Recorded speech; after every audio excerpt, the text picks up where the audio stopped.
घर बारंडारे शोइथिबा बेले युवकଙ୍କ गला काटी हत्या झारसुगुड़ा जिला लखनपुर थाना सुलदिया लालुमुंडारे घटिছে ବୋଲି ଅଭାବନୀୟ ଘଟଣା।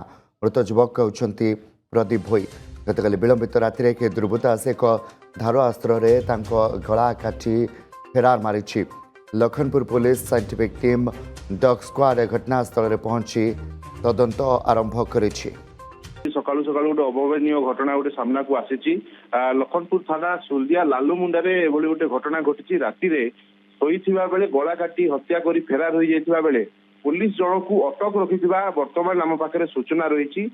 किछि दिन पूर्वर निज गाँव रे किछि गोटे पूर्व शत्रुता को लेकिन 5 ରୁ 10 दिन तले गोटे झगड़ा होइथिबा गोटे कारण बोली जहाँ आम पाखरे सूचना रही।